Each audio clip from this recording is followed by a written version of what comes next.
Then है rhythmic, rhythm में हो, ताल में हो। कोई गीत अच्छा है, अच्छा गा रहे हैं लेकिन ताल में नहीं है, तो संगीत की दुनिया में उसको नकारा मिल जाता है कि गाता तो बहुत अच्छा है लेकिन इसको ताल का ज्ञान नहीं है, लय का, सुर का ज्ञान नहीं है। ऐसे ही आपकी ये जो एंकरिंग है ना, ये ताल में चलना चाहिए। किसी सीनियर को आपने पहले बुला लिया और जूनियर को बाद में उसके बैठा दिया, किसी जूनियर को पहले आपने माल्यार्पण करा दिया और सीनियर बेचारा बैठा बाजू में देखते ही रह गया।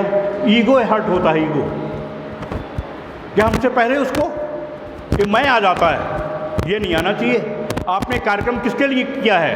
ये कार्यक्रम जो हो रहा है कुछ सीखने के लिए, कुछ अच्छा महसूस करने के लिए, कुछ मनोरंजन करने के लिए, ना कि किसी से ईर्ष्या और द्वेष पैदा करने के लिए। तो आपने आगे पीछे करके रिदम तोड़ दिया। आपने जो मंच संचालन की जो सभ्यता है इसको आपने कलुषित कर दिया है। इसलिए इन सब चीज़ों का भी आपको ध्यान मंच संचालन के समय करना चाहिए। इसलिए पूरा एजेंडा लिखने के बाद आपको हर चीज़ की मंच संचालन में सबसे पहले किसको बुलाएंगे, फिर उसके क्रम लिख लें 1 2 3 4 5, फिर बोलने का क्रम लिख लें, फिर स्वागत करने का क्रम, सबके क्रमबंद कर लें, सबके लिख लीजिए। ये होमवर्क कहलाता है, होमवर्क। ये पहले से आप करके आएंगे तो आपका रिदम, कभी कभी भूल से हम जिसको आगे बुलाना होता है हम उसको पीछे कर देते, काट पीट हो गया। आपने जो कागज़ में लिखा था फिर किसी ने आके सुधरवा दिया उसमें कि ये वाले नहीं आ रहे हैं, इनकी जगह भी ये आ रहे हैं। आपके कागज़ में बहुत काट पीट हो गई तो उसको आप स्पष्ट अक्षरों में दूसरी जगह फिर लिख लो। आप लोग के साथ में होता है ना, आपने पूरी एंकरिंग तैयार करी, फिर मैम आई, उन्होंने कहा अच्छा इसको यहाँ करेक्शन कर लो, 1 करेक्शन 2 करेक्शन 3 करेक्शन 4 करेक्शन ही करेक्शन हो गए। तो आप कन्फ्यूज़न में आप क्रिएट हो गया आपके अंदर। फिर आपने इधर वो रिदम टूट गया। तो रिदम में होना चाहिए कोई भी कार्यक्रम। इनको सब पहचानते होंगे, पहचानते हैं सब लोग? दिखाई दे रहे हैं? कौन है? डॉक्टर कुमार विश्वास। यदि ये कवि ना होते तो क्या होते? बोलो। एक प्रोफेसर थे और इसके पहले आईआईटी में इन्होंने एडमिशन लिया था। इंजीनियर होते, कोई ना पूछता, कोई ना जानता इनको। न जाने कितने आईआईटी के इंजीनियर्स न जाने कहाँ कहाँ काम कर रहे हैं, कितनों को हम जानते हैं, पूरा समाज जानता है। इसलिए मैं कहता हूँ रुचि को मरने मत देना। जो आपके अंदर से खुशी जिस काम को करते हुए मिलती है उसको कभी मरने मत देना। न जाने वो कब आपके साथ में आपके पैरेलल खड़ी हो जाए और आपके कैरियर का एक हिस्सा बन जाए। उनकी कैरियर का हिस्सा बन गई। उनकी रुचि, उनको जो भाता था कभी, और जिस टाइम पे भाता था इनको कविताएं करना, उसमें कविता गाने वालों की कोई वैल्यू नहीं थी, कोई वैल्यू नहीं थी। कवियों की वैल्यू थी लेकिन प्रोफेशनल तरीके से वो कोई धनी या कोई पैसा नहीं कमा पाते थे। नाम कमा लेते थे, पैसा नहीं रहता था। आज कुमार विश्वास ने उसको एक अलग विधा दे दी, एक अलग आयाम दे दिया कि अब कभी भी पैसा कमाने लग गए हैं। करोड़ों में इनकम टैक्स दे रहे हैं और आज एक बहुत बड़ा स्कूल बनाने जा रहे हैं इसी कविता से और इसी एंकरिंग। एक बहुत ही अच्छे एंकर हैं ये, बहुत ही अच्छा एंकर। लेकिन इनके रिदम को देखो आप, ताल, सबका ज्ञान है तो इंजीनियर ना, पढ़ाई तो इन्होंने इंजीनियरिंग करी, कहाँ से आ गया? क्या अभ्यास, पढ़ना।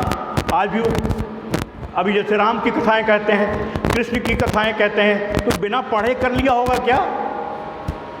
बिना पढ़े व्यक्त हो रहा है क्या? उन साहित्यों को, उन किताबों को, इन ग्रंथों को, उन धार्मिक ग्रंथों को इन्होंने पढ़ा होगा, उनके जीवन चरित्रों को समझा होगा, तब वो व्यक्त कर पा रहे हैं। तो ये मेहनत तो आपको करनी होगी, ये जानकारी तो आपको लाना होगा। इसलिए रिदमिक हो, पावस देख रही मैं मन कोयल साधी मौन। जानकारी के अभाव में यदि मंच पे आप आ जाएंगे और बोलना शुरू कर देंगे तो जो अच्छे वक्ता होंगे वो फिर आपका साथ नहीं देंगे, वो आपके साथ मंच शेयर नहीं करेंगे, क्योंकि तो बिना जानकारी के बोलने लग जाते हैं। कौन कौन आ रहा है बोलने का? वो फलाने आ रहे हैं, ये आ रहे हैं, वो आ रहे हैं। और फिर जैसे ही आपका नाम आया उन्हें बोला इनके साथ मंच शेयर नहीं करेंगे। क्यों? बिना जानकारी के कुछ भी ना और है ना छोर है, कुछ भी बोलते रहते हैं। तो पावस देख रही मैं मन कोयल साधी मौन, अब दादुर वक्ता भय हमको पूछे कौन। जो विद्वान लोग हैं वो हर जगह मंच शेयर नहीं करते, इसलिए जब भी किसी मंच पे जाएं पूरी जानकारी विधिवत लेकर और फिर मंच शेयर करें, फिर एंकरिंग करें, तो आपकी एंकरिंग की लोग प्रशंसा करेंगे, आपको भी अच्छा लगेगा, सेल्फ सेटिस्फेक्शन होगा कि हमने कुछ अच्छा काम किया है। इसलिए जब भी हो तो ज्ञानी के मुख से झरे, ज्ञानी के मुख से झरे सदा ज्ञान की बात, हर एक पाखुड़ी फूल खुशबू की सौगात। एक गुलाब का फूल है, उसके हर पंख को निकालेंगे तो आपको खुशबू देगी। ऐसे ही जो एंकर होगा उसकी हर एक सेंटेंस, हर एक वाक्य में एक प्रतिभा उसकी छलकती जाएगी, उसकी प्रतिभा, और एक स्थापित करेगी आपको कि कैसा एंकर है। वही डॉक्टर के साथ में हुआ है, वही हुआ है कुमार विश्वास जी के साथ में। आज पूरी दुनिया में लोग उनको चाहने वाले लोग हैं, और सिर्फ शब्दों के कारण, शब्दों के कारण। इसलिए आपसे भी कहना चाहता हूँ कि आप चूँकि अभी इस उम्र में हैं कि जो चाहें, और स्कूलिंग सीखने की सबसे अच्छी उम्र है, इसलिए मैं कहता हूँ कोई सी कार्यक्रम को मिस मत करो, आप अपनी असेंबली को मिस करो। हर चीज़, हर क्लास आपकी सीखने योग्य है, इसलिए सीखने की उम्र है तो बाकी चीज़ों को दरकिनार करके, ये बाकी चीज़ें और भी आती जाएंगी, जन्मदिन और सारी चीज़ें बहुत मिलेंगी, बहुत मिलेंगी, लेकिन जो सीखने की उम्र चली गई फिर वापस जीवन में आएगी नहीं, फिर वापस जीवन में आएगी नहीं। इसलिए जो सीखना आपका चल रहा है, इसको जितना ज़्यादा हो सके, सिर्फ अपने सिलेबस में ही नहीं, अपनी रुचि के अकॉर्डिंग भी अपनी और भी अपनी एक अलमारी बना सकते हो, आप अलमीरा रख सकते हो,